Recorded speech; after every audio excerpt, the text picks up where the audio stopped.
Eu fui para o mundo como jovem, né? E não foi uma pessoa má, mas eu dei muito desgosto na época com meus pais, porque eu me tornei um jovem mundano. Até que um dia que eu estava na porta de uma igreja, um jovem chegou para mim e falou assim: Roberto, você sabia que Jesus está vivo? Eu lembro, esse rapaz trazia uma Bíblia, um crucifixo. Foi a primeira vez que alguém pregou Jesus para mim. Eu estava fumando na porta da igreja São Judas Tadeu, em Goiânia, no final de 77. E eu perguntei para ele: onde você conheceu esse Deus que você está falando? É Jesus. Eu encontrei Jesus, ele quer te encontrar também. Mas como é que eu faço para ter essa alegria que você tem? Eu era jovem triste. Aquilo me atraiu. E eu me lembro da palavra que Jesus disse, ou seja, vinde e vede. Ele: vem ver, vem estar conosco. Mas quando vocês vão reunir? Olha, no próximo domingo, às 9 horas da manhã, vai sair um ônibus aqui do nosso grupo de jovens, que eram jovens do grupo de oração, da Renovação Carismática Católica. Vai sair 9 horas um ônibus aqui, nós iremos fazer um momento de oração, num local muito bom. Então, tá bom, um local maravilhoso, nós vamos, tal, né? Eu pensei, eu vou, né? Quando entrei no ônibus, eu fiquei sabendo que a gente estava indo para a colônia Santa Marta. A colônia Santa Marta era uma colônia de leprosos, em Goiânia, tem quase 50 anos, isso, que era num município vizinho de Goiânia. Eu pensei, que programa de índio, domingo, indo para uma colônia de leprosos com jovem. E naquela época, isso tem quase 50 anos, a colônia Santa Marta tinha um preventório, um hospital, e em volta se fez um vilarejo com as pessoas que foram cuidadas e abandonadas, porque naquela época a hanseníase, a lepra, ela causava horror. E aqueles jovens iam tocando violão e cantando, e eu atrás, né? Mais perdido do que cachorro que cai de mudança, né? Eu estava mais sem graça do que cachorro que embarca em canoa. E eu estava ali naquele sem graça. E eu lembro que eles iam tocando violão, falando de Jesus. Aquilo para mim era novo. Eu falava de Jesus. Eu falava um homem lá de cima. De repente, um dos internos da colônia de Santa Marta disse assim: vocês conhecem o João Batista? Eu também tive um João Batista na minha vida. É o homem mais alegre de toda a colônia. Ele está lá no preventório. O preventório era, naquela época, um lugar simples. Era coberto, mas não tinha forro. Era um corredor comprido, quarto de ambos os lados, não tinha forro, só tinha cobertura. O quarto de João Batista era o último. Eram pessoas que eram solitárias e tinham que ser cuidadas, que recebiam um cuidado especial.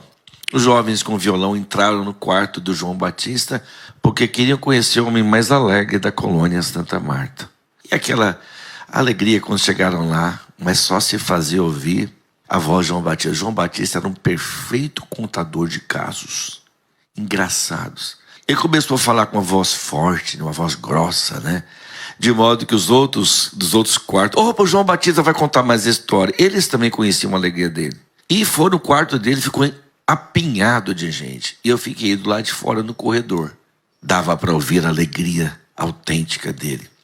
Eu me lembro que ele pediu o violão emprestado do Carlinhos, que eu mesmo que tinha me convidado lá na porta da igreja São Judas Tadeu. Ele pediu um violão e começou a cantar uma música que eu lembro que ele parodiou o The End. Ele falava assim: por onde tu andares, na seta encontrarás a Deus que te ama, e quando encontrares, não o deixes jamais. Ele quer te encontrar, Ele quer te encontrar, Ele quer te encontrar. Que voz, ele tocava bem o violão. Aí eu resolvi conhecer esse homem alegre. Eu queria o que ele tinha encontrado. Eu queria a alegria de um João Batista. Quando entrei no quarto, olhei nele, eu tive um grande susto. Ele não tinha olhos, porque a lepra havia comido seus olhos. Não tinha nariz, orelha, dava para ver grande parte da arcada dentária de dentes carcomidos pela lepra. A perna esquerda tinha sido amputada devido à progressão da lepra, mas o que mais me impressionou, irmã, que ele tocou o violão com o toquinho dos dedos. Ele não tinha dedos inteiros na mão. E eu virei para ele e disse: cara, você é muito alegre.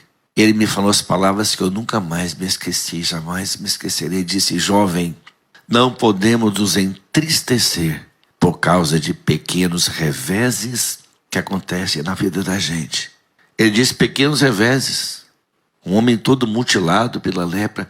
Não devemos nos entristecer por causa de pequenos reveses que acontecem na vida da gente. Eu saí dali engasgado. Eu queria o que aquele homem havia encontrado. Eu queria a alegria daqueles jovens. Eu tive coragem de ir para o final do vilarejo, meio de uma relva, sozinho, meio do mato mesmo. Ali, pela primeira vez, eu gritei por Deus. A minha alma tinha saudade de Deus. Eu disse: Jesus, entra na minha vida. Ali eu ajoelhei. E eu senti que o Senhor falava no meu coração. Você era um jovem de 20 anos, não é, Roberto? Nessa altura. E Jesus disse: há quanto tempo eu te procurava? Hoje eu olhei nos teus olhos através daqueles olhos sem pupila. Era eu sorrindo através daquela boca sem dentes. E aquela mão é a minha mão te chamando, aquela mão sem dedos. E dentro daquele... Eu nunca esqueci daquela palavra que Jesus disse: estive doente e fostes-me. Eu encontrei Jesus num homem sem aparência, mas que tinha Deus. E dentro daquele quartinho daquele homem mutilado pela lepra, morreu o homem velho.